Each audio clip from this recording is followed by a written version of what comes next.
Hello बच्चों, physics गुरु मयूर sir के lecture में आप सभी का स्वागत है। आज अभी हम यहाँ पर देखने वाले हैं पोटेंशियोमीटर एंड इट्स एप्लीकेशन और उसके रिगार्डिंगली सिलेक्टेड न्यूमेरिकल। ओके, तो काफी बढ़िया टॉपिक है, एकेडमिक्स के लिए मोस्ट इंपोर्टेंट भी है। ओके, सो let us start without wasting too much time कि पोटेंशियोमीटर क्या है और इसकी रिक्वायरमेंट क्यों हुई। तो बच्चों सिंपल सी चीज आप सोचो कि अगर हमारे पास कोई सेल है, ये मैंने सेल बना दिया, इसके साथ अगर मैं वोल्ट मीटर कनेक्ट करूंगा, मान लो कि मैंने सेल के अक्रॉस में वोल्ट मीटर कनेक्ट किया, तो ये रीडिंग कैसे देता है बच्चों, हमें V = E - IR के अकॉर्डिंगली देता है। मतलब कि अगर मुझे इस सेल का EMF मेजर करना है तो वो मुझे EMF नहीं मेजर करके देगा, वो मुझे टर्मिनल पोटेंशियल डिफरेंस मेजर करके देगा। मतलब कि बच्चों अगर हमें टर्मिनल पोटेंशियल डिफरेंस नहीं चाहिए और EMF चाहिए तो ये दोनों की वैल्यू तो अलग अलग आएगी जब भी सर्किट में से करंट फ्लो होगा।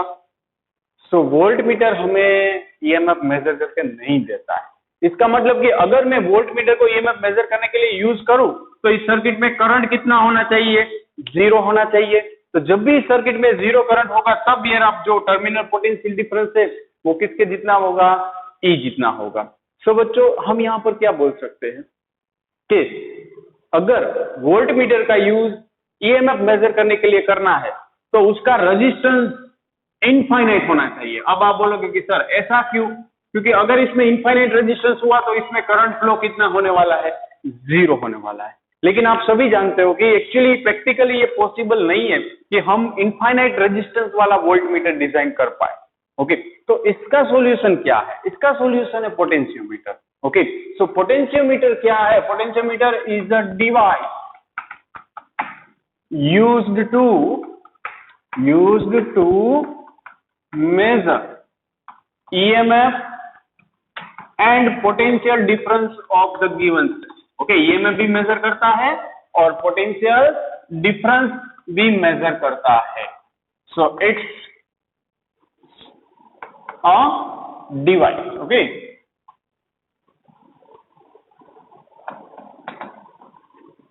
तो ये बच्चों उसकी डेफिनेशन हो गई बेसिक कि पोटेंशियोमीटर एक ऐसी डिवाइस है जो EMF मेजर करता है एक्यूरेटली और पोटेंशियल डिफरेंस भी दो पॉइंट के बीच में मेजर करता है। ओके, तो इसे एक वर्क कैसे करता है वो भी हम देखने वाले हैं। तो पहले तो हम इसका कंस्ट्रक्शन देखें तो पोटेंशियोमीटर एक्चुअली कुछ नहीं है बच्चों कि एक वुडन स्ट्रिप पर ऐसे हमने वायर माउंट कर दिया। मान लो कि ये A पॉइंट है, ये वाला मैंने बोल दिया बच्चों B पॉइंट है। ओके, मैंने बोला कि A की लेंथ है 0, अब ये बोल दो 100 सेंटीमीटर हुआ, यहाँ से वापस जाएंगे ये 200 सेंटीमीटर हुआ, अगेन ये तो 200 सेंटीमीटर ही है, ये 300 सेंटीमीटर, मान लो कि ये मैंने बोल दिया 400 सेंटीमीटर।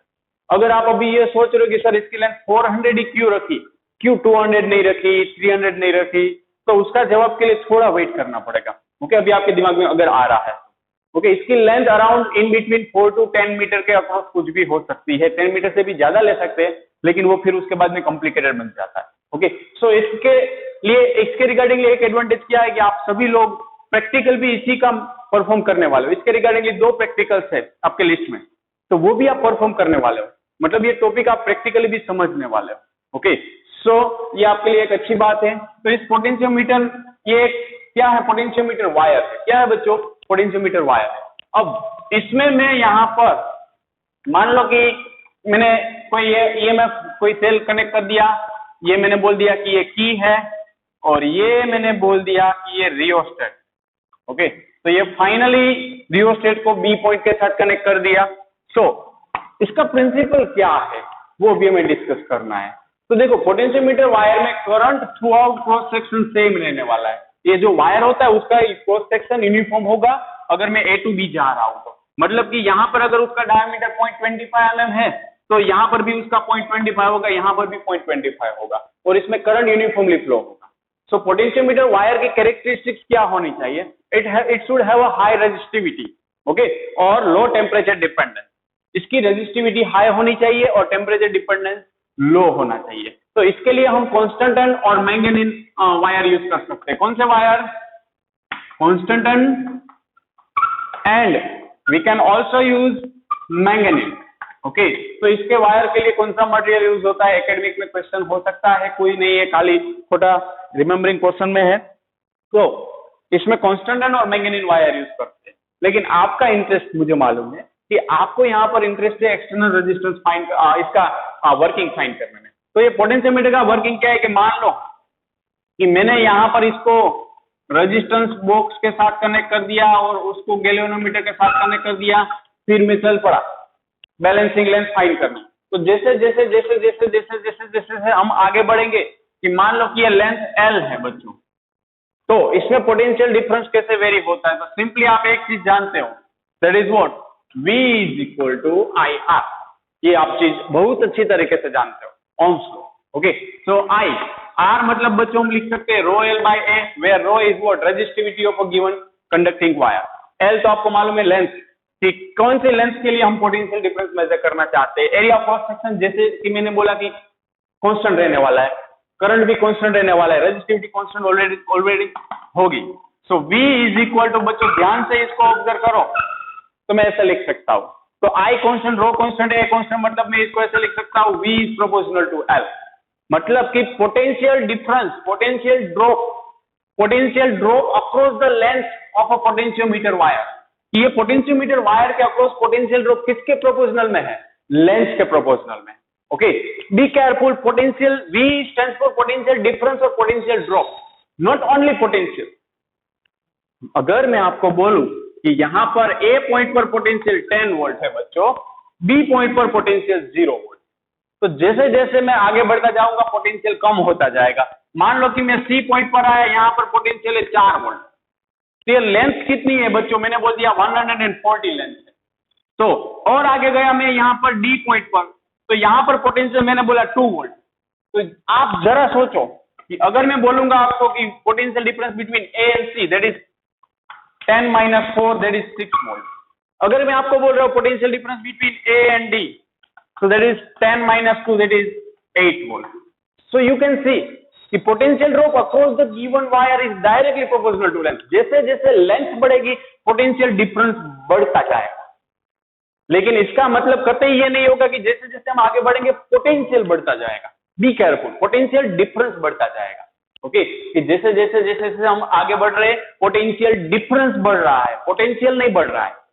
सो इसमें कभी कंफ्यूजन नहीं होना चाहिए। हर बार काफी सारे बच्चों को इसमें कंफ्यूजन होता है। मुझे काफी सारे बच्चे पूछते हैं कि sir V is proportional to L है, तो जैसे जैसे लेंथ बढ़ेगी तो अगर यहाँ पर 10 वोल्ट पोटेंशियल है तो यहाँ पर सर 20 नहीं होना चाहिए। लेकिन ये इसलिए तो मैं आपको समझा रहा हूँ कि V stands for not potential at a given point, it's a potential difference between the two given points. So it is very basic principle of potentiometer wire, okay? The potential drop or potential difference across the given wire is directly proportional to its length. तो यही उसका basic working principal है, okay? कि potentiometer wire में potential drop कैसे very करेगा। तो मैं इसका स्टेटमेंट भी लिख रहा हूं बच्चों, मुझे मालूम है ये आपको थोड़ी बहुत दिक्कत आएगी। सो प्रिंसिपल क्या है पोटेंशियोमीटर वायर का? Potential difference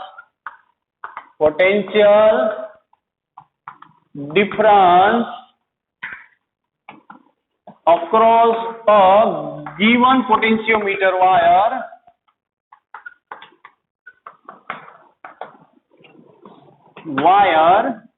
is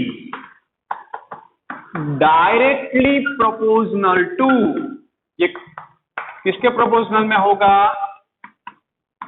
its length, कि कितनी लेंथ के लिए बच्चों हम मेजर कर रहे हैं उसके डायरेक्ट प्रोपोर्शनल में होगा। तो बच्चों मैंने बोला कि V is proportional to L, तो मैं प्रोपोर्शनल साइन की जगह पर कोई कांस्टेंट एक क्वांटिटी रख सकता हूं, तो K बोल दिया मैंने। सो K stands for what? Potential gradient. बच्चों ये काफी इंपॉर्टेंट चीज है पोटेंशियल ग्रेडियंट, ओके? लाइक आपने 11th स्टैंडर्ड में स्टडी किया था टेम्परेचर ग्रेडियंट, मतलब change in temperature for unit length for change in length. Okay, temperature gradient आप क्या बोल रहे थे? dt/dx। ऐसे ही अगर वेलोसिटी ग्रेडियंट है तो हम क्या बोलते हैं? dv/dx। ऐसे ही पोटेंशियल ग्रेडियंट है तो हम क्या बोलेंगे? Potential change in potential for unit length. So that is what potential gradient. So ये काफी इंपॉर्टेंट पैरामीटर है। तो पोटेंशियल ग्रेडियंट की अगर हम बात करें, चलो अच्छी तरीके से बात करते हैं पोटेंशियल ग्रेडियंट। सो पोटेंशियल ग्रेडियंट क्या होता है बच्चों? तो सिंपली कि हमने बोला V is equal to KL, तो K is equal to what? V/L। So it's nothing but the ratio of change in potential for unit length. So V by L को हम ये भी लिख सकते हैं I rho by A। तो what is its unit? तो V का यूनिट वोल्ट, लेंथ का unit metre, so its unit will be volt per metre. Okay, so ये पोटेंशियल ग्रेडियंट है, उसका खुद का ओन सिग्निफिकेंस है, काफी सारे न्यूमेरिकल्स में भी देखने वाले, सेंसिटिविटी के रिगार्डिंगली भी है। ओके, वो धीरे धीरे हम डिस्कस करेंगे। सो बच्चों, ये था पोटेंशियल ग्रेडियंट। अब अगर मुझे गिवन पोटेंशियोमीटर वायर के लिए सेंसिटिविटी बढ़ानी है, लेकिन वो हम चलो पहले एप्लीकेशन देख लेते हैं, फिर सेंसिटिविटी देखेंगे, ताकि थोड़ा बहुत पहले पोटेंशियोमीटर समझ में आ जाए। तो बेसिक वर्किंग प्रिंसिपल से इतना है, वो आपको याद रखना है। ओके, और इसको हम बोलते हैं नल पॉइंट डिवाइस भी बोलते हैं, कि अगर गिवन पॉइंट पर करंट जीरो हुआ तभी ये रीडिंग मेजर करता है। ओके, कि करंट गिवन पॉइंट पर जीरो होगा तब पोटेंशियल डिफरेंस ये मेजर करेगा। सो इसको हम एक और चीज बोलते हैं नल पॉइंट डिवाइस। अब इसके लिए थोड़ा टाइम लगेगा आपको, सुनाओ। अब हम डिस्कस करने वाले हैं बच्चों application of potentiometer wire. Okay, तो ये बेसिक वर्किंग प्रिंसिपल है बच्चों, कुछ भी नहीं है, इतना डरने की जरूरत नहीं है। इसे देखने में ऐसा लग रहा है कि V is proportional to L, कभी भूलना नहीं है। V is equal to KL, where K is what? Potential gradient. So now let us discuss। ये दूसरी बार बोलना चाहिए। सो अब इसकी एप्लीकेशन बच्चों हम देखने वाले हैं कि एप्लीकेशन ऑफ पोटेंशियोमीटर क्या होता है। चलो,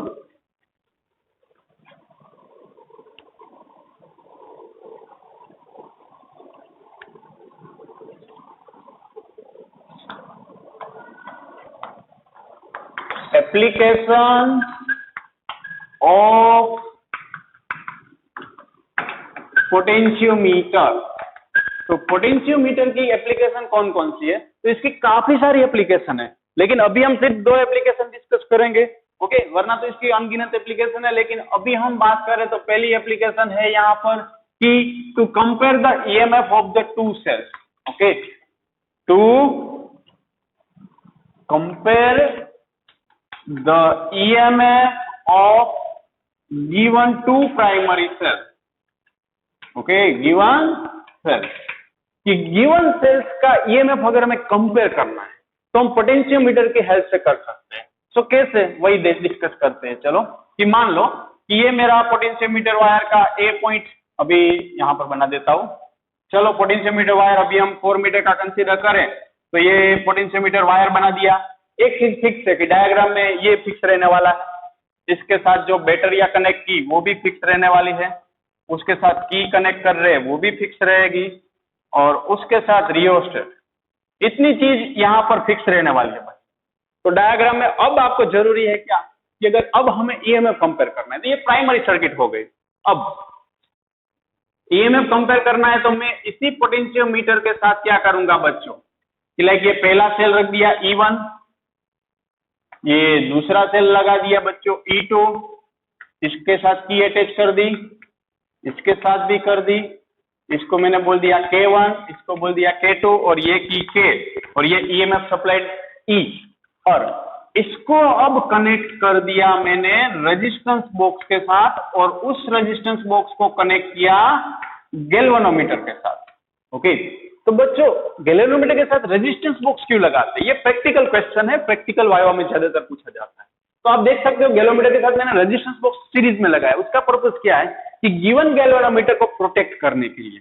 ओके, कि गैल्वेनोमीटर में एक्सेस करंट ना हो, इसलिए हम क्या करते हैं उसके साथ हाई रेजिस्टेंस बॉक्स लगा देते हैं ताकि वो प्रोटेक्ट हो जाए। तो ये काफी दफा वाइवा में पूछा गया क्वेश्चन है प्रैक्टिकल्स में, तो ये आपके लिए यूजफुल भी रहेगा, और थोड़ा कभी कभी कॉन्सेप्चुअल एमसीक्यू हो जाए, सामने आ जाए तो भी ये काम आने वाला है। सो गिवन रेजिस्टेंस बॉक्स को, हाई रेजिस्टेंस बॉक्स को ऑलवेज कनेक्ट करते ताकि हम करंट को कंट्रोल कर सके। अब यहाँ पर ये गैल्वेनोमीटर के साथ हम झोंकी अटैच करते हैं। झोंकी एक ऐसी पॉइंट डिवाइस है, पॉइंटर है, जो यहाँ से गिवन बैलेंसिंग पॉइंट का काम करेगा। अब हम देखते हैं, चलो गैल्वेनोमीटर के साथ क्या अटैच किया, झोंकी। तो ये काम कैसे करेगा वो भी हमें डिस्कस करना है बच्चों। तो ये जब भी ये की के प्रेस कर देंगे, मतलब अभी चलो करंट का फ्लो होना शुरू हो गया इसके अंदर, लेकिन हमें तो यहाँ पर स्टडी करना है इसका ईएमएफ। तो सबसे पहले गैल्वेनोमीटर पोटेंशियोमीटर का वेरी बेसिक प्रिंसिपल क्या है, V is proportional to KL। और अगर गिवन सर्किट में करंट जीरो हो तो हम ये भी लिख सकते हैं बच्चों की E is equal to KL, क्योंकि जब I जीरो होता है तो V is equal to E बन जाता है। ओके, सो अगर मैं बोलूं व्हेन, ध्यान से समझना बच्चों, कोई हार्ड चीज नहीं है, व्हेन की K and K1 is closed। तो बच्चों ये K क्लोज कर दी मतलब ये सर्किट यहां तक तो कंप्लीट हो गई। K1 भी क्लोज कर दी मतलब करंट है वो यहां से E1 से जाएगा वाया गैलोमीटर। तो अब हम यहाँ पर क्या फाइंड करने वाले हैं? नल पॉइंट फाइंड करेंगे। कौन से पॉइंट पर करंट जीरो होता है? जैसे कि मैंने आपको बोला कि V is equal to E minus IR में I जीरो होगा तो V इज इक्वल टू हम क्या कंसिडर कर सकते हैं? E। तो मैं ये पूरे वायर में झोंकी उसको अटैच करूंगा, हर जगह पर ऑब्जर्व करूंगा और हम ऑब्जर्व करेंगे कि कौन से पॉइंट पर करंट जीरो मिला। मैंने बोल दिया बच्चों कि मान लो कि ये J पॉइंट पर करंट जीरो मिला और वो लेंथ मेजर कर ली बच्चों कितनी है? चलो L1 है। सो ये L1 लेंथ है तब मुझे यहां पर करंट जीरो मिला। So we can write E1 is proportional to L1 मतलब E1 is equal to what? KL1। कुछ नहीं है बच्चों की बैलेंसिंग लेंथ कहां पर मिली? ओके कि इस पॉइंट पर मेरे सर्किट में हमारे पास जो सर्किट है उसमें करंट गैल्वेनोमीटर में डिफ्लेक्शन कुछ नहीं दिखा रहा है मतलब इस पॉइंट पर करंट I क्या होने वाला है? जीरो होने वाला है। सो बच्चों E1 is equal to KL1 लिखा। अब दूसरी बार मैं क्या करूंगा? तो दूसरी बार ऊपर वाली की इंसर्ट करूंगा मतलब K and K2 is closed. अगर मैंने K2 क्लोज कर दी तो इसमें से ये तो ओपन है मतलब इसमें से करंट फ्लो नहीं होगा। ओके यहाँ पर कनेक्शन ही नहीं है तो करंट फ्लो होने के चांसेस नहीं बनते। तो अब करंट सिर्फ और सिर्फ कहां से फ्लो होगा? ऊपर वाली सर्किट से। So we can write EMF E2। अब मान लो कि मुझे बैलेंसिंग पॉइंट मिल रहा है ये ZS जिसकी लेंथ है L2। सो मैं E2 को क्या लिख सकता हूं बच्चों? It's KL2। Yes KL2। So finally अगर हम ये इक्वेशन 1 और 2 का रेशियो कंसीडर करें बच्चों so equation 1 divide by 2 that is E1 by E2 is equal to L1 by L2। So ये हमें क्या मिला? तो आप देख सकते हो कि EMF comparison directly length major करके हो जाएगा कि बैलेंसिंग लेंथ L1 और L2 क्या है? बैलेंसिंग लेंथ है। मैं फिर भी आपके लिए लिख रहा हूं L1 और L2 that is balancing length. Balancing length मतलब कि ऐसी लेंथ जहां पर करंट जीरो हो। ए पॉइंट से ऐसा कौन सा पॉइंट है जहां पर करंट की वैल्यू जीरो मिलती है? गैल्वेनोमीटर का कोनो डिफ्लेक्शन नहीं मिलता है। ये 100% सिर्फ और सिर्फ तभी क्लियर होगा जब आप लैब में जाकर मेजर करोगे और डेफिनेटली मैं करवाने वाला हूं लैब में भी। ओके सो आप डेफिनेटली आपको एक्सटर्नल प्रैक्टिकल एग्जाम के लिए परफॉर्म करना ही पड़ेगा। सो थोड़ा सब्र रखना। अगर अभी भी थोड़ा बहुत डाउट है तो वहां पर क्लियर हो ही जाएगा। ओके सो ये कंपैरिजन हो गए। अब बच्चों ये तो चलो हो गया और मान लिया लेकिन इसमें अच्छा क्वेश्चन क्या बनता है मालूम है? कि अगर मैंने ये E1 और E2 हेल्पिंग कंडीशन में रख दिया। First when E1 and E2 connected in helping condition। तो बच्चों अगर मैं E1 E2 को हेल्पिंग कंडीशन में रख दूं फिर बैलेंसिंग लेंथ फाइंड करूं तो मैं क्या लिख सकता हूं? E1 plus E2 is equal to KL1। अगर मैं इनको हेल्पिंग कंडीशन में रख रहा हूं तो अब बैलेंसिंग लेंथ क्या हो जाएगी? मैंने बोल दिया L1 डैश हो जाएगी। Similarly when E1 and E2 connected in opposing condition। बच्चों आपको मालूम होना चाहिए हेल्पिंग कंडीशन मतलब what? Like plus minus then here it is considered as helping condition. Minus minus connected है या प्लस प्लस कनेक्टेड है then it is considered as opposing condition. तो अगर मैं इसको ऑपोजिंग कंडीशन में रख रहा हूं देन सो ऑपोजिंग कंडीशन में रखूंगा तो इसका E1 minus E2 that is what? KL2 dash. तो उसकी बैलेंसिंग लेंथ चेंज हो जाएगी। So we can finally write E1 plus E2 by E1 minus E2 that is L1 dash by L2 dash. Okay और इसको भी आप आगे बढ़ा सकते हो कैसे? सो E1 प्लस E2 मैं यहां पर कंपोनेंट और डिविडेंड लूं तो E1 plus E2 by E1 minus E2 is equal to तो पहले न्यूमरेटर में डिनोमिनेटर ऐड किया फिर न्यूमरेटर से डिनोमिनेटर सब्ट्रैक्ट किया। सो जब भी सेल को हेल्पिंग कंडीशन रखेंगे तो EMF ऐड होता है। आपको मालूम होना चाहिए। इससे पहले वाले दो लेक्चर से पहले हम डिस्कस कर चुके हैं। और ऑपोजिंग कंडीशन में कनेक्ट करते तो ये माइनस होगा नेट EMF है वो सब्ट्रैक्ट होगा। सो तब उसका EMF का रेशियो ये मिलेगा।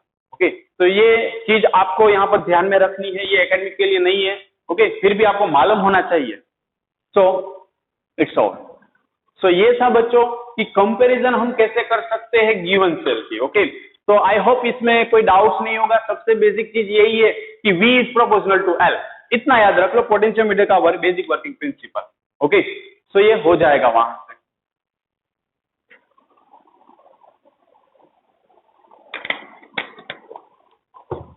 सो अब हम देखने वाले हैं कि इंटरनल रेजिस्टेंस हमें सेल का निकालना है, तो हम कैसे निकाल सकते हैं। So let us see to determine the internal resistance of the given cell. So अब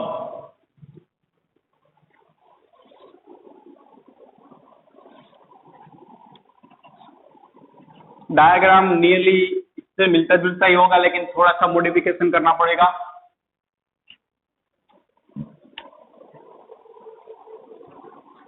सो लेट अस सी कि अगर इंटरनल रेजिस्टेंस निकालना है तो हम क्या करेंगे। तो ये जो सेल E1 है या E है, इसको E' बोल दिया। यहां पर मैं बच्चों रेजिस्टेंस बॉक्स लगा दूंगा, ओके।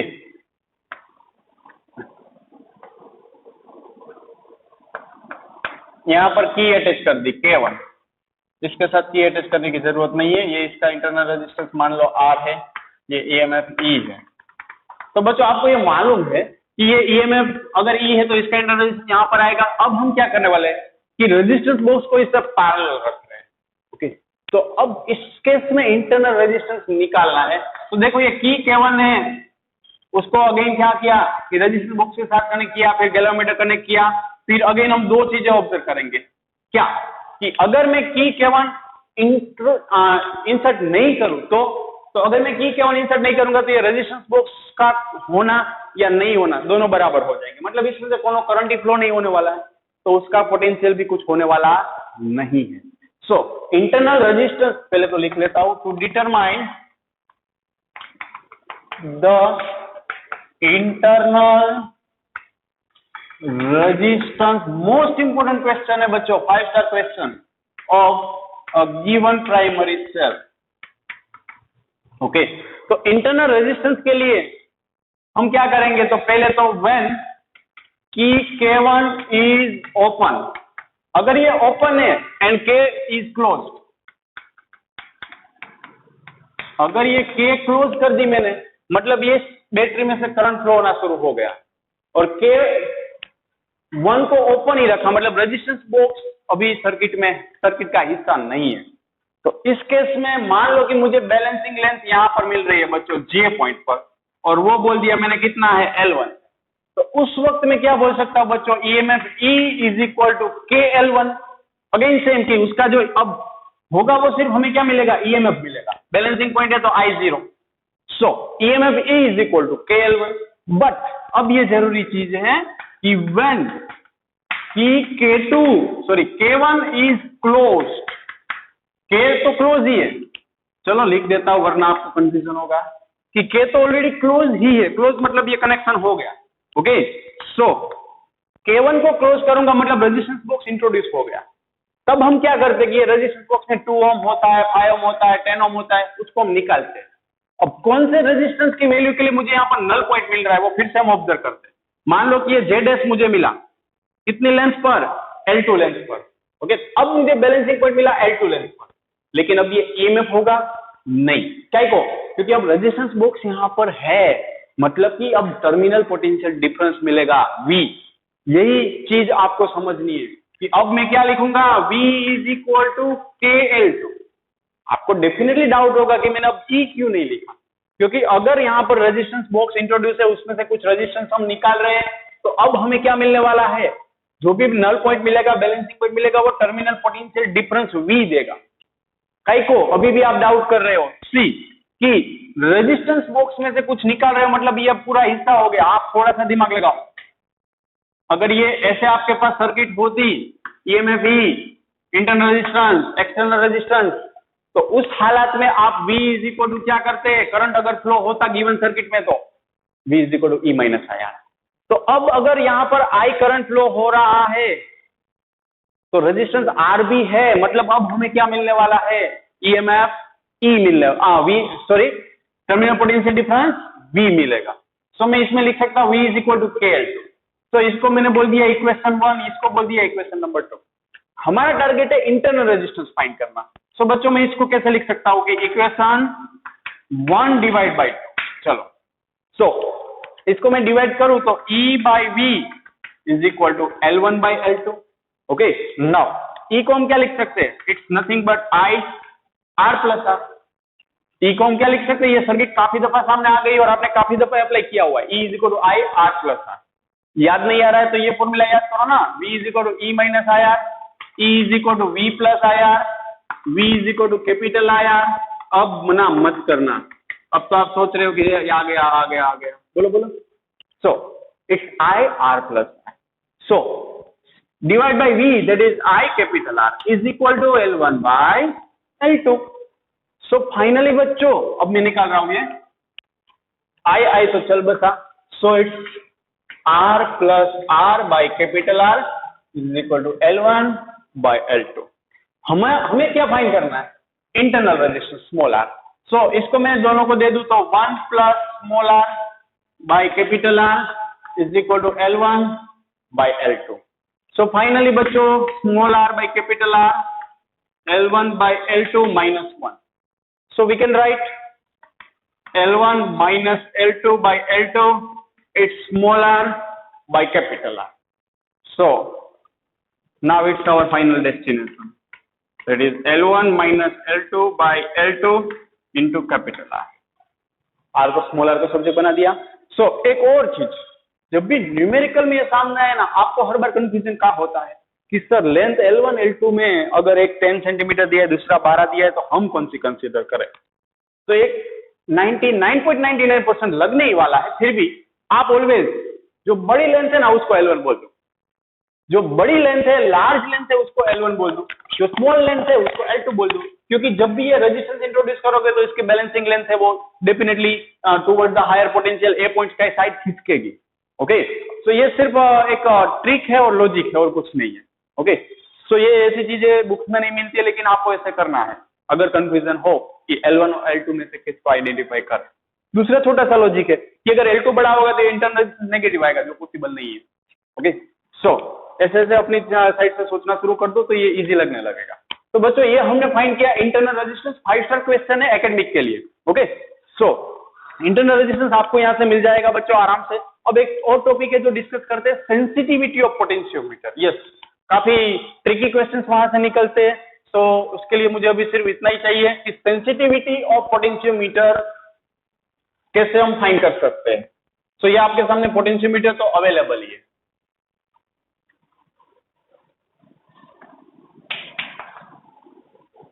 सेंसिटिविटी ऑफ पोटेंशियोमीटर, तो पोटेंशियोमीटर वायर के लिए सेंसिटिविटी हम कैसे फाइंड कर सकते हैं बच्चों, ये भी हम डिस्कस करना चाहते हैं। तो सिंपली आप मुझे बताओ कि अगर मैं आपको बोलूं कि आपके पास पोटेंशियोमीटर वायर है, वो 0.1 वोल्ट पर मीटर मेजर कर रहा है, और अगर मैं आपको बोलूं कि वो जो आपके पास पोटेंशियोमीटर है वो 0.001 वोल्ट पर मीटर मेजर कर रहा है, सो ज्यादा एक्यूरेट कौन? आप डेफिनेटली बोलोगे सर ये पहला है, ये दूसरा है, तो दूसरा वाला है वो मोर एक्यूरेट है। तो जितना एक्यूरेसी ज्यादा होगी उतना ही वो ज्यादा सेंसिटिव होगा। कि गिवन लेंथ के लिए इसमें 0.001 वोल्ट मेजर हो रहा है, मतलब इट्स मोर सेंसिटिव और less sensitive? Yes, definitely it's more sensitive. Okay, कि जितना minimum to minimum given potentiometer wire voltage given length के लिए मेजर कर दे, उसकी सेंसिटिविटी ज्यादा होती है। और हमारे टारगेट क्या होता है कोई भी चीज के लिए कि हम ज्यादा से ज्यादा एक्यूरेसी पर जाए, एक्यूरेसी पर जाए। चलो अभी तो इसकी सेंसिटिविटी हमें ज्यादा चाहिए। तो अगर मैं आपको बोलूं कि 0.00001 वोल्ट पर मीटर दे रहा है ऑब्जर्वेशन, तो अब ये ज्यादा एक्यूरेट है, मतलब ज्यादा सेंसिटिव है। तो अब आप थोड़ा सा दिमाग लगाओ कि इसकी सेंसिटिविटी अगर हमें चाहिए तो हम कैसे डिराइव कर सकते हैं। तो V is equal to KL, तो K is equal to V by L, मतलब कौन सी चीज पर हम कौन सी चीज से डिसाइड करेंगे? Potential gradient. ओके बच्चों, तो अगर हमें गैल्वेनोमीटर गिवन पोटेंशियोमीटर वायर के लिए सेंसिटिविटी बढ़ानी है तो पोटेंशियल ग्रेडियंट V/L वैल्यू ही है सारी, वो एज फार एज पॉसिबल क्या होनी चाहिए, स्मॉल होनी चाहिए। कई को, क्योंकि जितनी ये वैल्यू स्मॉल होगी V/L की, वोल्ट पर मीटर की, उतना वो ज्यादा सेंसिटिव होगा। सो वी कैन कंसीडर कि फर्स्ट स्टेप क्या होगा बच्चों इसका सेंसिटिविटी का, कि बाय रिड्यूसिंग और बाय, तो मुझे K की वैल्यू कम चाहिए, अब आप समझ गए। तो वो कम कब होगी, जब लेंथ ज्यादा होगी। तो सेंसिटिविटी कैसे बढ़ा सकते हैं, by increasing length of given potentiometer wire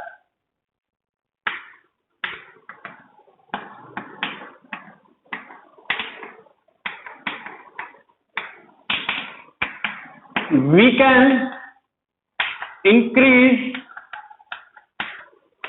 sensitivity. I hope you are understand. You understand? Okay, sorry.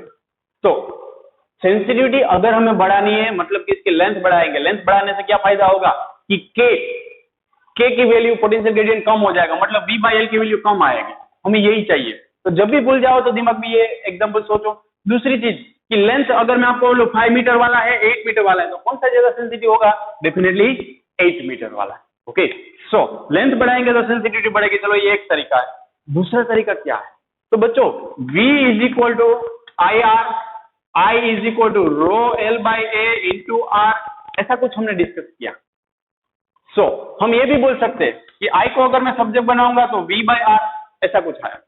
तो R that is ρL/A, okay, या फिर ऐसे यहां से भी आप जाओ तो भी चलेगा कि अगर सेंसिटिविटी के लिए अगर हम जा रहे हैं तो V की value as far as small आनी चाहिए, या फिर एक और चीज आप कर सकते हो, V = IR है, I ρL/A, ये दूसरा तरीका थोड़ा ध्यान रखना है।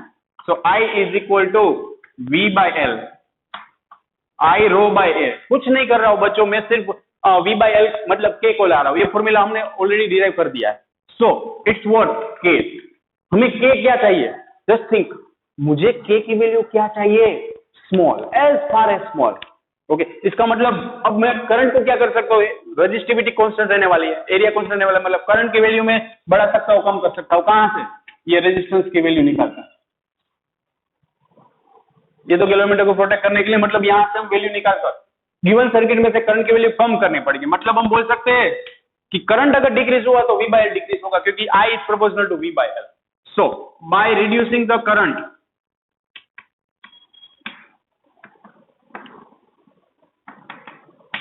we can increase sensitivity, और उसके लिए आपको ये रेजिस्टेंस बढ़ाना पड़ेगा। ओके, सो ये दो तरीके हैं जहां से हम पोटेंशियोमीटर वायर की सेंसिटिविटी बढ़ा सकते हैं, और उसका फायदा यह होता है कि हमें और ज्यादा एक्यूरेसी मिलती है। ओके, सो हम काफी हद तक प्रेसाइज मेजरमेंट कर सकते हैं। So it is the necessary steps to increase the sensitivity of a potentiometer wire. जब भी कंफ्यूज हो जाओ सिर्फ मैथमेटिकल स्टेप समझो, ऑटोमेटिक पता चल जाएगा। Okay, so that's it. अब हम इसी टॉपिक के बेस्ड बच्चों सिलेक्टेड न्यूमेरिकल्स करने वाले हैं। So let us start numericals, और अच्छे न्यूमेरिकल करेंगे, कोई 5 रुपए वाले न्यूमेरिकल नहीं करने हमें। ओके, सो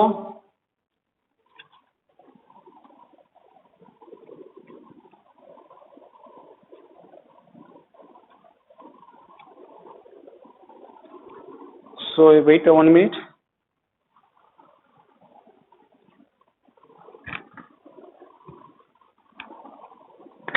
तब तक आप लाइक कर दो, वीडियो को कर सकते हो।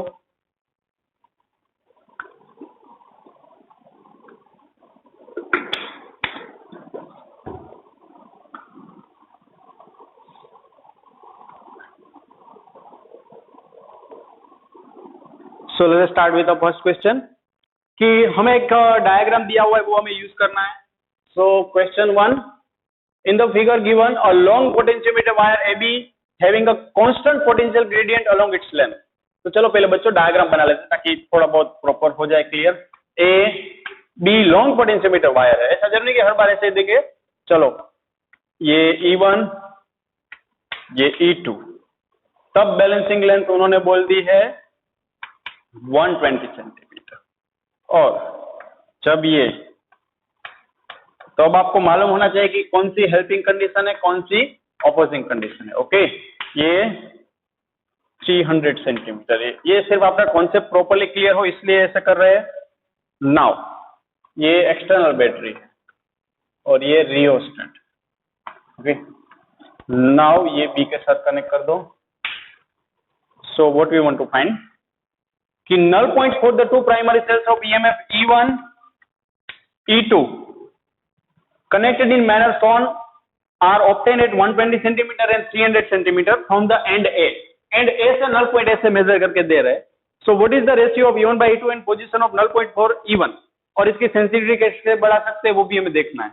तो बच्चों हमें इसमें फाइंड करना है कि E1 by E2 रेशियो, तो first E1 by E2 ratio find करना है। तो ये कौन सी कंडीशन में है? केस 1। तो E1 by E2 के लिए हम क्या लगा सकते हैं बच्चों? इस केस के लिए ध्यान से देखो, ये ऑपोजिंग कंडीशन है। ओके, ये E1 ये E2, तो इस केस के लिए हम लगा सकते हैं कि E1 plus, sorry opposing condition है मतलब E1 minus E2 is equal to KL। तो L is how much? It's 120। So मैं डायरेक्टली लिख सकता हूं कि 120 is equal to KL 120 into K। Simple बच्चों, ये कुछ नहीं है, E is equal to KL लगाना है। लेकिन अगर दो सेल साथ में है तो हमें क्या ऑब्जर्व करना है? नेट ईएमएफ कितना होगा। तो नेट ईएमएफ ऑपोजिंग कंडीशन है, तो ऑपोजिंग कंडीशन है तो सबसेक होगा। सिमिलरली दूसरा वाला केस कि जब इस तरीके से दिया हो हेल्पिंग कंडीशन, तो ईएमएफ क्या हो जाएगा बच्चों? ऐड हो जाएगा। उस टाइम पर बैलेंसिंग पॉइंट कितना है? 300। So we can write E1 plus E2 is equal to 300 K. इसको बोल दो इक्वेशन 1, इसको बोल दो इक्वेशन नंबर 2। सो अगर हम इसका रेशियो कंसीडर करें तो equation 1/2, so it's what? E1 minus E2 by E1 plus E2 is equal to 120K by 300K। So K चल बसा, ये 3-4 किसका बेटर रहेगा? 6-2 जा 6-5 जा। Okay, so 5E1 minus 5E2 is equal to 2E1 plus 2E2। So E1 को यहां पर ले जाए तो 3E1 is equal to 7E2। So finally E1 by E2 is equal to 7/3। It's our answer बच्चों। ओके, तो ये यहां पर आपको बेसिक समझना था कि गिवन न्यूमेरिकल में हेल्पिंग ऑपोजिंग कंडीशन हो तो हम क्या कर सकते हैं। ओके, सो आई होप ये तो इतना तो क्लियर हो ही गया है। अब दूसरा क्वेश्चन पूछा है कि find the null point for cell E1, कि अगर इसमें सिर्फ E1 सेल होता तो हम E1 के लिए क्या लिखते हैं बच्चों? It's KL1। ओके, E1 के लिए हम क्या लिखते हैं? KL1। तो बच्चों अब ऐसी कुछ कंडीशन दी गई है दो सेल के लिए, तो E1 फाइंड करना है तो मैं क्या करूंगा? इन दोनों का इक्वेशन ऐड करूंगा। मतलब नाउ इक्वेशन 1 प्लस 2 करूंगा मैं। अगर ये 1 प्लस 2 किया E2 तो चल बचेगा, मतलब E1 प्लस E1 2E1 और 120 ये 420 K हो जाएगा। So finally E1 by K is equal to 210। So बच्चों हमें फाइंड करना है balancing length for cell E1। So now E1 is equal to KL1 तो ऑलरेडी अवेलेबल है, मतलब L1 is equal to E1 by K। Simple है बच्चों, मुझे बैलेंसिंग लेंथ फाइंड करने से मेरे दिमाग में ये फॉर्मूला आया, तो यहां से मुझे मालूम पड़ा मुझे E1 भी नहीं है, K भी नहीं। तो फिर मैंने क्या किया? ये दोनों इक्वेशन से E1 बाई K निकाल दिया, 210। So length is how much? It's 210 centimetre for cell E1। That's it. तो ये काफी बेसिक और अच्छा वाला क्वेश्चन है, सीबीएसई बोर्ड में पूछा गया क्वेश्चन है। Okay, so it's over. तो कभी पोटेंशियोमीटर देखकर मत डरना, ऑलवेज अटेम्प्ट करके सोचना कि नहीं हुआ, कभी देखकर मत बोलना कि नहीं होगा। Okay, so it's over now. अब दूसरा वाला डेफिनेटली बढ़िया क्वेश्चन है जो हम देखने वाले हैं। ओके, और इसमें पूछा था कि सेंसिटिविटी कैसे बढ़ा सकते हैं? By increasing the length of a given potentiometer wire हम सेंसिटिविटी बढ़ा सकते हैं। और थ्योरी का क्वेश्चन है, इनकी करंट रिड्यूस करके भी बढ़ा सकते हैं। सो ये दोनों चीजें हैं। नाउ सेकंड क्वेश्चन अभी आज का देखें बच्चों, तो अगेन इसमें क्या दिया है कि in the circuit diagram given below AB is a uniform wire of resistance 15 ohm. चलो पहले बच्चों डायग्राम बनाते हैं। AB, यहां पर ये E1 EMF ये एक्सटर्नल रेजिस्टेंस R दिया है, ये EMF E1 है, एंड लेंथ ऑफ 1 मीटर। चलो AB वायर का रेजिस्टेंस दिया हुआ है 15 ओम है। पहले डायग्राम खत्म कर दे ताकि डेटा गिवन का पता चले कहाँ लिखना है। ये गैल्वेनोमीटर है और ये बैलेंसिंग पॉइंट J जो की का। सो बच्चों अब हमको यहाँ पर फाइंड करना चाहते हैं क्या और डेटा क्या है। सो AB वायर का रेजिस्टेंस दिया हुआ है तो मैं इसको सिंपली बोल दूंगा RAB दैट इज 15 ओम। चलो नाउ लेंथ 1 मीटर, मतलब length of AB wire that is 1 metre.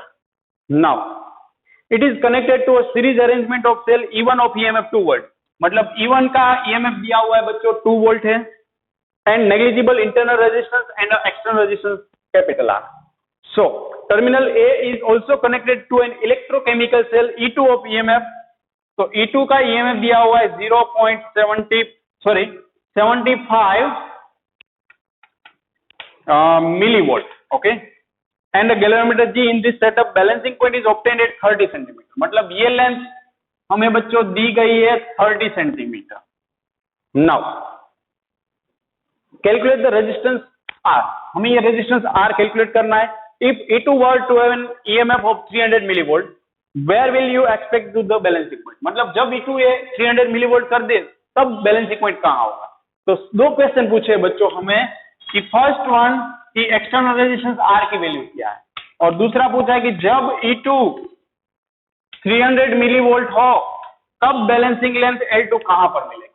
पहले तो मालूम है कहाँ पर मिल रही थी, यहाँ पर 30 सेंटीमीटर पर मिल रही थी L1, ओके। सो पहले तो हम एक्सटर्नल रेजिस्टेंस R के बारे में सोचे बच्चों। तो बहुत ही बढ़िया क्वेश्चन है, शानदार क्वेश्चन है बच्चों, कॉम्पिटिटिव के लिए भी अच्छा है कि इसमें आपको बोला गया है कि ये एक्सटर्नल रेजिस्टेंस R इस सर्किट के लिए फाइंड करो। बाकी सब कुछ डेटा तो ये 2 वोल्ट है, अब ये E2 75 मिलीवोल्ट है, ओवर। तो ये डायग्राम सिर्फ देखकर भी पूछ सकते हैं, देखकर भी कि ये फाइंड कर दो। सो बच्चों इसमें ऑलवेज आप दो सर्किट का सोचो कि primary circuit and another one secondary circuit. तो प्राइमरी सर्किट आप देखोगे तो A B C D A, ये A B C D A loop consider करो आप, A B C D A loop वापिस वहां पर आ गया। मतलब कि इसमें मैं लिख सकता हूं I is equal to E by total resistance.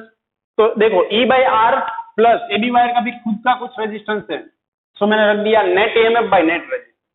So EMF E that is 2 by R plus RAB that is 15। सो हमें R फाइंड करना है, लेकिन मेरे पास दूसरा भी यहाँ पर बली आ गई दैट इज I। तो चलो यहाँ से रुक जाता हूँ, दो वेरिएबल हो गए ना बच्चों। अब हम क्या करें, अब तो यहाँ से तो बहुत ही डिफिकल्ट लग रहा है आपको। तो देखो मैंने जैसे प्राइमरी सर्किट सोल्व कर दिया, अब आपको क्या बोला कि बैलेंसिंग लेंथ 30 सेंटीमीटर पर मिल रही है, तो मुझे अब AJ का रेजिस्टेंस चाहिए। तो मुझे ये दिया हुआ है कि अगर लेंथ 1 मीटर है, मतलब कि अगर लेंथ 100 सेंटीमीटर है तो इस AB वायर का रेजिस्टेंस कितना है, क्वेश्चन में दिया हुआ है 15 ओम, ओके। AB वायर का रेजिस्टेंस 15 ओम और लेंथ 1 मीटर है, तो मैं ऐसा लिख सकता हूं अगर लेंथ 100 सेंटीमीटर है तो 15 ओम रेजिस्टेंस है। अब अगर लेंथ 30 सेंटीमीटर हुई तो रेजिस्टेंस कितना होगा, मैंने बोल दिया RAJ that is 30 into 15 by 100, zero गयो, सो इट्स 4.5 ओम। सो बच्चों अभी मैंने क्या निकाल दिया, resistance of this balancing point, कि जहां पर बैलेंसिंग पॉइंट मिल रहा है उसका और A पॉइंट का रेजिस्टेंस निकाल दिया, इतना है। अब अगर आप सेकेंडरी सर्किट कंसीडर करोगे तो करंट तो इसमें सेम ही जाने वाला है बच्चों। तो सेकेंडरी सर्किट के लिए मैं अगर जाऊं तो सिंपली EMF का फॉर्मूला क्या होगा, तो अब हम लिख सकते हैं यहां से कि इसका नाम दे दे ABE2C FA, ABE2FA। इस सर्किट की हम बात करें तो यहां पर बैलेंसिंग पॉइंट मिल रहा है ना, तो B नहीं आएगा, AJ E2 या AJ आएगा। अब सिर्फ आपके पास इतनी ही सर्किट है, अगर समझ में नहीं आ रहा है तो अलग करके रख लो। AJ जिसका रेजिस्टेंस है 4.5 ओम, फिर ये E2 है और ऐसे दिया हुआ है, और इसमें करंट I फ्लो हो रहा है, ओके। सो I तो दोनों में सेम ही फ्लो होगा। तो फाइनली बच्चों हम क्या बोल सकते हैं कि E2 is equal to I into RAJ, E2 EMF is equal to I into R। So और तो कुछ रेजिस्टेंस है नहीं, सो E2 और I का फॉर्मूला 2/R+15 और R एज है दैट इज 4.5 और E2 that is how much 75 millivolt, तो उसको स्टैंडर्ड यूनिट में कन्वर्ट करें तो 75 × 10⁻⁻3। तो यहां से बच्चों आपको R मिल जाएगा। ओके, सो सब्जेक्ट बना है तो R+15 इज इक्वल टू 2 × 4.5, भले अभी ऐसे ही रहा डिवाइड बाय 75 × 10⁻⁻3। तो अब आपको इसका सिर्फ सिंप्लीफिकेशन करना है, 1000 ऊपर भेज दो, 4.5 2 9 कर दो और सिंप्लीफाई करने लगो, हो जाएगा। यहाँ से तो मैं डायरेक्ट आंसर लिख रहा हूँ इसमें से। ओके, कोई बड़ी बात नहीं है। सो R मिल रहा है हमें 105। ओके, जो जरूरी चीज थी बच्चों वो क्या थी, मुझे अभी भी मालूम है, आप यहाँ पर रुके हो कि I क्यों सेम लिया, उसके अलावा तो आपको सब कुछ क्लियर हो गया। लेकिन मेरी बात ध्यान से सुनो, अगर ये प्राइमरी सर्किट में करंट I फ्लो हो रहा है तो सेकेंडरी सर्किट में उसी हिस्से में करंट कितना फ्लो होना चाहिए, सेम ही होना चाहिए ना। कि एक क्लोज लूप में मैं बोल दूं कि I हुआ तो दूसरी में भी उतना ही होगा, चाहे कुछ भी हो। ओके, सो ये current through out potentiometer wire constant रहता है, ये हमने फॉर्मूला स्टडी किया हुआ है, तो वही लगाया है बच्चों। Okay, so that's it. अब इसमें एक और क्वेश्चन पूछा है हमें, और क्या पूछा है बच्चों कि अगर EMF 75 की जगह पर 300 कर दे तो बैलेंसिंग लेंथ हम यहाँ पर कहां पर लोकेट करेंगे। सो नाउ इसके लिए सिंपल सा फॉर्मूला है बच्चों, E2/E1 is equal to L2/L1। तो मुझे L2 फाइंड करना है, that is E2/E1 into L1। So E2 is how much, अब उन्होंने बोला है कि आप सभी 300 कर दो, कर दिया। E1 तो ऑलरेडी 75 था और L1 था 30 सेंटीमीटर, या सो 75 4 जा, तो फाइनली 34 जा 120 सेंटीमीटर। तो अब मुझे बैलेंसिंग लेंथ ए पॉइंट से 120 सेंटीमीटर मिला, लेकिन आप जानते हो AB वायर की लेंथ ही 1 मीटर है, 100 सेंटीमीटर है, और ये मिला मुझे 120 सेंटीमीटर। मतलब हम यहाँ पर बैलेंसिंग लेंथ इस डिवाइस के लिए फाइंड नहीं कर सकते, लोकेट नहीं कर सकते, क्योंकि इसकी रेंज से बाहर है। Okay, are you getting my point? So that's it. तो बच्चों ये इसमें थोड़ा सा बेसिक, आप थोड़ा लॉजिक लगाओ और बेसिक लगाओ, दो चीजें जरूरी है। ओके, तो ये काफी इजी लगेगा, इतना हार्ड नहीं है जितना दिख रहा है। ये बात ऑलवेज मेरे दिमाग में रखना कि पोटेंशियोमीटर जितना दिख रहा है उतना हार्ड नहीं है। जरूरत है तो सिर्फ आपको थोड़ा ज्यादा सोचने की और अपनी साइड से कॉन्सेप्ट लगाने की। Okay, now it's over. अब एक और ब्यूटीफुल क्वेश्चन हम करने वाले, ताकि आपको प्राइमरी सर्किट कैसे कंसीडर करनी है और सेकेंडरी सर्किट कैसे कंसीडर करनी है वो मालूम हो जाए। सो let us start another very beautiful question. मैं सारे क्वेश्चन अच्छे करवाऊंगा, मैंने बोला था। सो डेफिनेटली अच्छा क्वेश्चन है बच्चों। नाउ इसके जैसे और काफी सारे अभी आपके बुक्स में दिए हुए बच्चों, तो वो करने पड़ेंगे। मैं अगर 3-4 करवा रहा हूं, आपको 20 तक पहुंचना पड़ेगा। जब भी कोई भी कॉन्सेप्ट के आप 20 न्यूमेरिकल कर लोगे एटलीस्ट, मतलब वो उसमें आपके बेसिक मास्टरी तो आ ही जाएगी। ओके, फिर डिपेंड्स है कि कॉम्पिटिटिव लेवल में आप कहां तक जाना चाहते हो। ओके, सो let us start next question. हाँ, अगेन काफी बढ़िया क्वेश्चन है। AB is 1 meter long wire of resistance 10 ohm. Other data is shown in figure. तो पहले तो डायग्राम बना ले। अगेन उससे मिलता जुलता थोड़ा डायग्राम है कि एक AB वायर दिया हुआ है, यूनिफॉर्म है। चलो,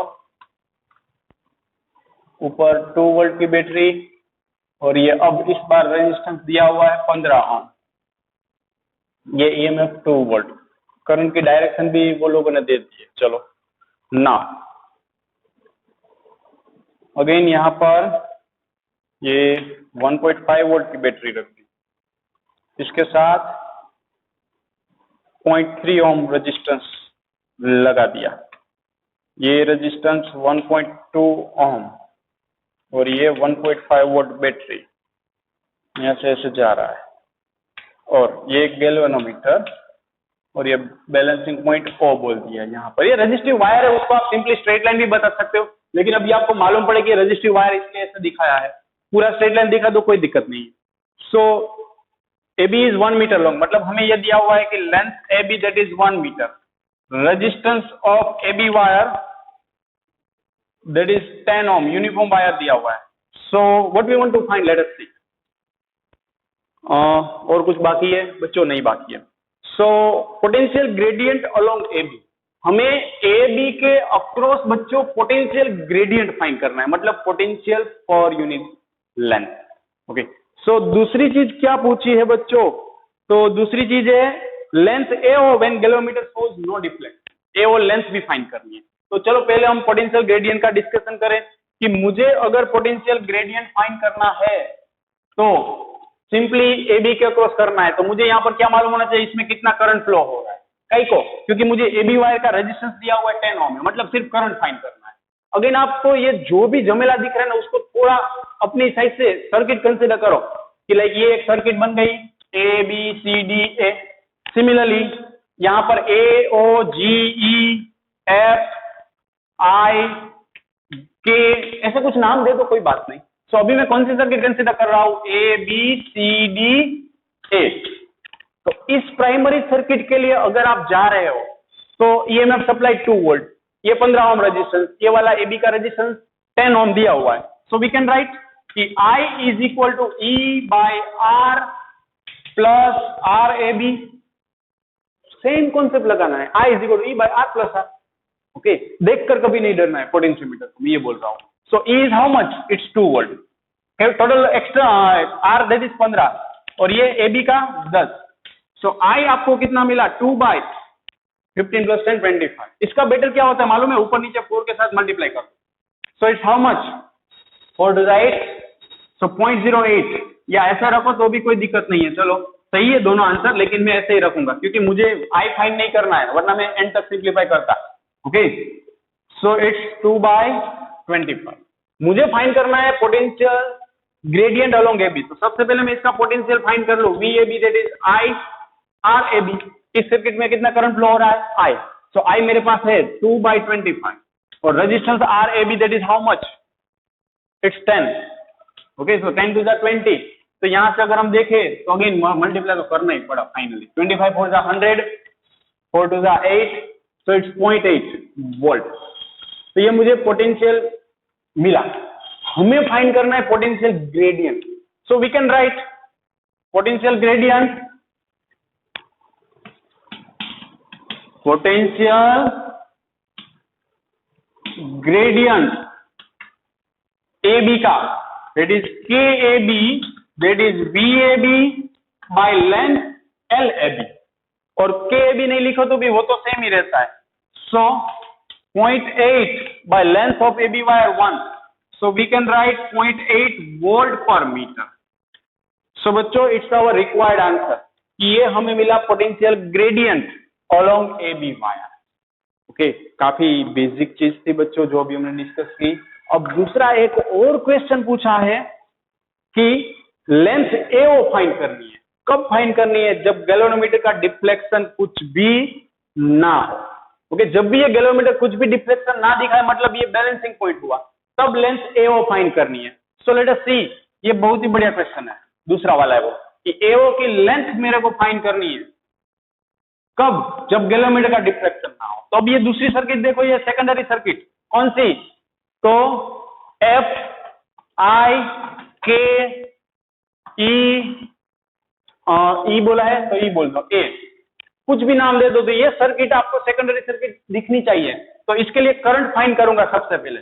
सो I is equal to E by R plus R that is 1.5 by 1.2 plus 0.3, so it's 1 ampere current.